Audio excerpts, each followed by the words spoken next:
Les Miserables by Victor Hugo, retold by Jennifer Bassett in the Oxford Bookworms series. Part 3 of 3. Chapter 5. Love and Rebellion. So what is Marius' idea? It is this. He wants to marry Cosette, but he has no money. His grandfather has money. He must ask his grandfather. But his grandfather is an old man, and old men's ideas do not change easily. He shouts at Marius. Marius shouts back, and that is the end of that. The next evening, he goes as usual to the Rue Plumet. There is nobody in the garden. The house is dark. The windows are closed. Cosette and her father are gone. Marius cannot live without Cosette. He wants to die, but Gavroche tells him that his friends need him. It is June 1832, and students and workers are running through the streets of Paris, bringing rebellion to the city, and everyone must fight the government. Marius is soon at the barricades with a gun in his hand. He is happy. Death can come at any moment with a bullet from a soldier's gun. These are dangerous times. Jean Valjean sees Inspector Javert in a street near the Rue Plumet. What is he doing there? Are the police watching his house? Valjean does not wait. The same night, he and Cosette leave Rue Plumet. They move to number 7, Rue de l'Homme Armé, and begin to get ready for England. How can love find a way in these troubled times? When the soldiers attacked in front of the Arsenal building, the people turned and ran this way and that way through the streets of the city. Marius and his friends came to the Rue de la Chanvrerie, and they built their barricade there. It was 2 meters high, made of wood and stone. Behind their barricade, the rebels waited for the soldiers. Night came, but nothing happened. Enjolras was the leader of the students. He called Gavroche to him. "You're small," he said. "Nobody sees you. Go and have a look around the city, and then bring us any news." Just after midnight, Gavroche was back. "The soldiers aren't moving," he said, "but there are a lot of them." He stopped suddenly and whispered, "Hey, who's that? That tall man over there." Enjolras and Marius turned to look. "I don't know him," said Marius. "People are coming and going all night," said Enjolras. "Why, Gavroche, do you know him?" "Yes," whispered Gavroche. "He's not one of us. He's a spy, a police spy, name of Javert. He stopped me once down by the river, put me in prison all night." "Are you certain about this, Gavroche?" said Marius. "I'm certain, all right," said Gavroche. "He's a spy." The rebels did not like spies. 4 of Enjolras' men jumped on Javert, pulled him into the tavern behind the barricade, and tied him to the wall. "Do we shoot him now?" asked one of the men. "Later," said Enjolras. "He can wait." They went back outside to the barricade and listened for the sound of soldiers. Gavroche found Marius at the far end of the barricade. "Marius," he whispered, "on my way back here I came past your rooms and went in." "Why?" whispered Marius. "I was hungry," said Gavroche. "The woman in your house is nice. She always gives me something to eat. But she had a letter for you. She gave it to me. It came 2 days ago," she said. "A letter? A letter from whom?" Suddenly there was hope in Marius' heart. "Quick, give it to me." The letter was from Cosette. "My dearest, Father says we must leave at once. We go tonight to number 7 Rue de l'Homme Armé and soon to England. Oh, my dear, how can I live without you? Cosette." Marius read this letter 4 times and then kissed it. She still loved him. He must write back to her and say his last goodbye. There was still no sound of soldiers in the street. He found some paper and a pencil. "Cosette, dearest, I came to the Rue Plumet, but you were gone already. We cannot marry. I went to my grandfather, and he said no. I have no money and you have no money. I love you. I can never forget you. The fighting begins here very soon. When I am dead, don't be sad. Our love was beautiful. Marius. He called to Gavroche. I want you to take this letter to the Rue de l'Homme Armé. Can you do that for me? Yes, but not now, said Gavroche. I'm staying here for the fighting. I can shoot too, you know. Gavroche, you're just a boy. We don't want you to die in the fighting. Stay away from the shooting. And this letter is very important to me. It must go now. I want you to put it into Cosette's hands. Please, Gavroche. Oh, very well, said Gavroche. He took the letter, put it inside his shirt, and ran off into the dark. When Valjean and Cosette left the house in Rue Plumet, Cosette was very sad. Valjean saw this, but he said nothing. In the Rue de l'Homme Armé, Cosette stayed in her bedroom. Toussaint took her meals up to her. In the night, Valjean could not sleep. The city was quiet. But for how long? He went outside the house and stood in the street, listening. There were voices in the next street, and then he heard singing, a boy singing. Gavroche came up the street, looking at the house numbers. He saw Valjean and stopped. Well, young man, what's the news? Said Valjean. The news is that I'm hungry, said Gavroche. Valjean put his hand in his pocket and found a 5-franc piece. Gavroche stared at it. He didn't see many 5-franc pieces, and he was very pleased to see this one. He put it in his pocket. You're all right, he said. Do you live in this street? Do you know number 7? What do you want with number 7? Said Valjean. Letter for someone, said Gavroche. A woman. Valjean stared at him. He felt cold. A woman. Cosette? He remembered at once the young man in the Luxembourg. He tried to smile. Ah, that's the letter for Cosette, he said. I'm waiting for it. Yes, that's her. Well, here you are, said Gavroche. It comes from the barricade in the Rue de la Chanvrerie. I'm going back there now. Good night, monsieur. Jean Valjean went back into the house with Marius' letter. He read it quickly. I love you. I can never forget you. So, Cosette, his dear, dear daughter, was in love. She was his world. Without her, his life was nothing. He could not even think about it. When I am dead, don't be sad. Those words gave him hope. So the young man was one of the rebels at the barricade. When the soldiers start shooting, he thought, that's the end of all the rebels. I do nothing, I say nothing, I keep this letter, and poof, nothing changes in our lives. But Valjean did not feel easy. He remembered all their happy years as father and daughter, and he saw again Cosette's sad eyes when they left the Rue Plumet. How could he take her away to England? He turned and went out of the room. A little later, he left the house, wearing dark clothes and carrying a gun, and walked away down the street.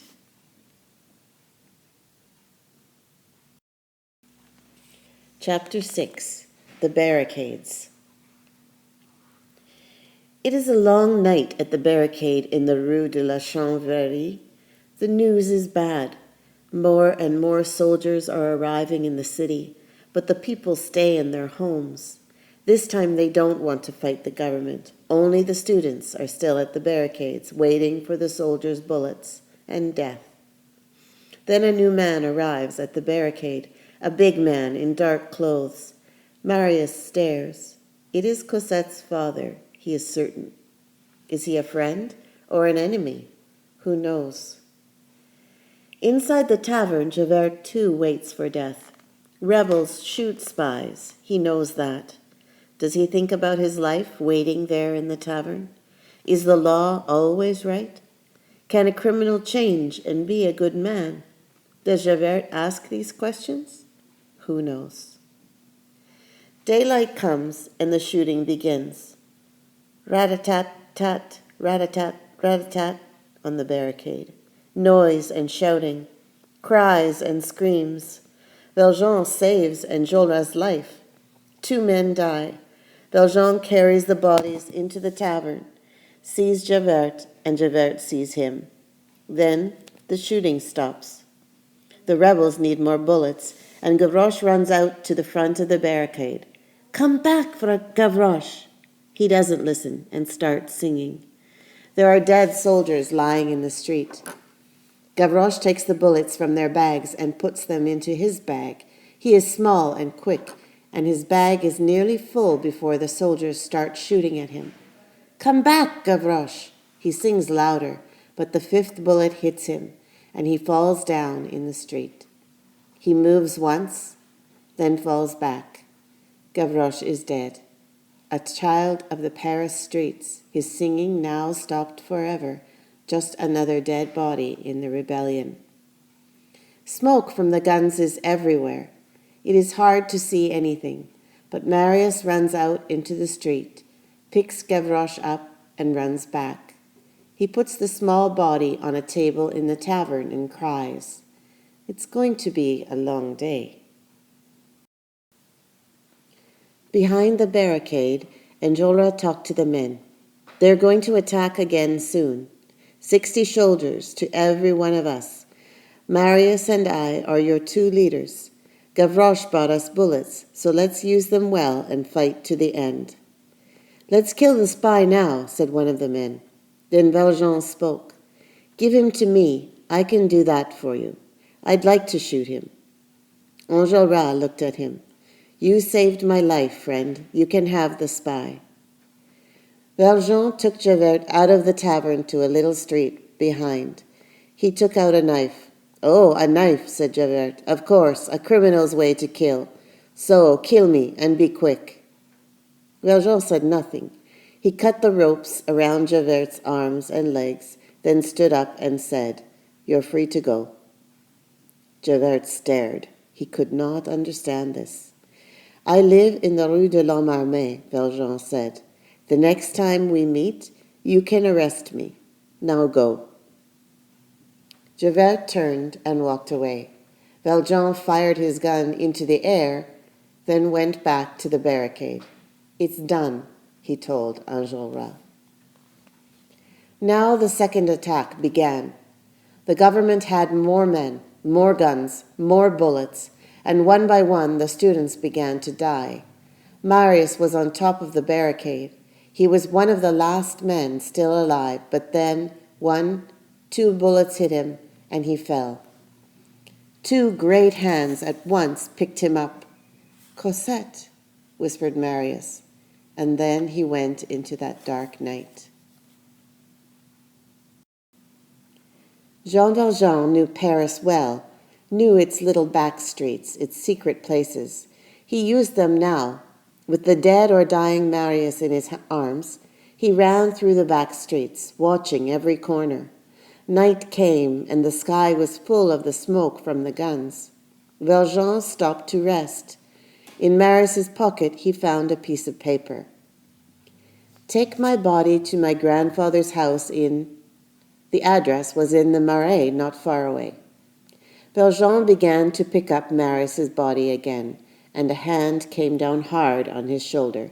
Valjean turned. Javert stood behind him. What are you doing here? He said. Who is this man? Valjean stood up. Inspector Javert, he said, I told you. I'm tired of running and hiding. You can arrest me, put me back in prison.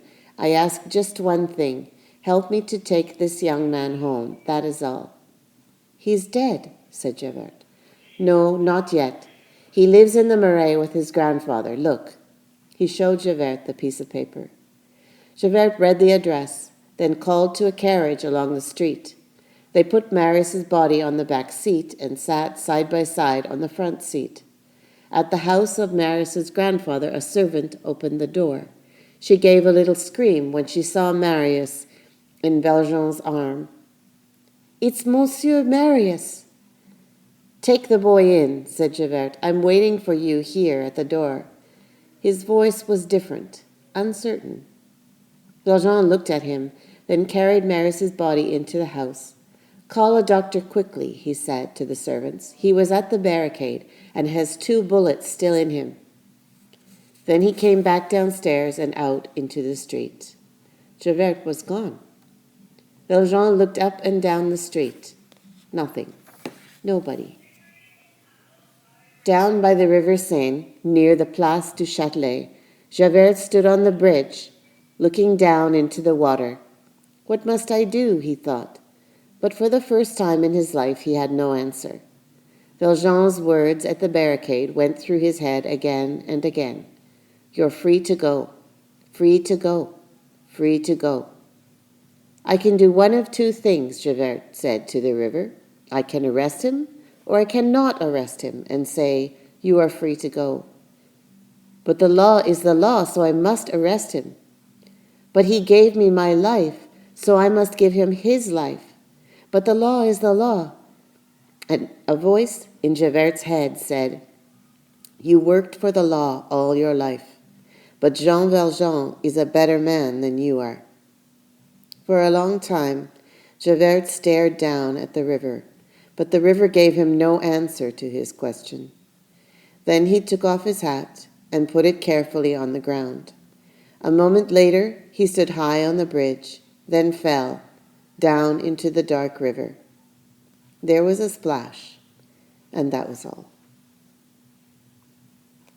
Chapter 7. Chapter 7. Love and Death. Marius lies for a long time between life and death, but months later, he is well again. Cosette visits him every day, and this, of course, helps him a lot. His grandfather is happy to have his grandson back and is happy to have a new granddaughter in Cosette. The 2 young people marry and live in the house of Marius' grandfather in the Marais. There is a surprise for the young people. Cosette has money, a lot of money, Valjean tells them. She has 600,000 francs. This pleases Marius' grandfather very much, but the young people are only interested in love, not in money. Where does it come from, this money? Years ago, when Valjean was Monsieur Madeleine with a factory, he was a rich man.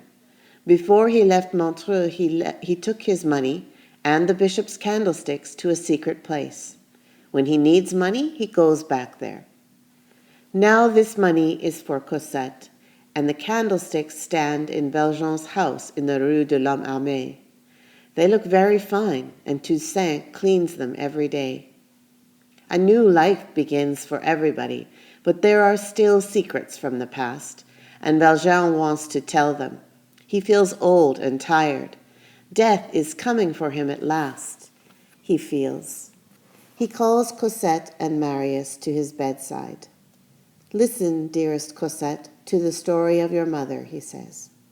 Cosette hears the story of Fantine's sad life. She learns that Valjean is not her real father, but in her life there is only one father, and that is Valjean, she tells him. Come closer, my children, he says. I love you dearly, and I die happy. Come closer and take my hands. Cosette and Marius are by his bed, holding his hands and crying. His great hands are still and do not move again. He lies with his head turned up to the sky, and the light from the bishop's candlesticks falls upon his face.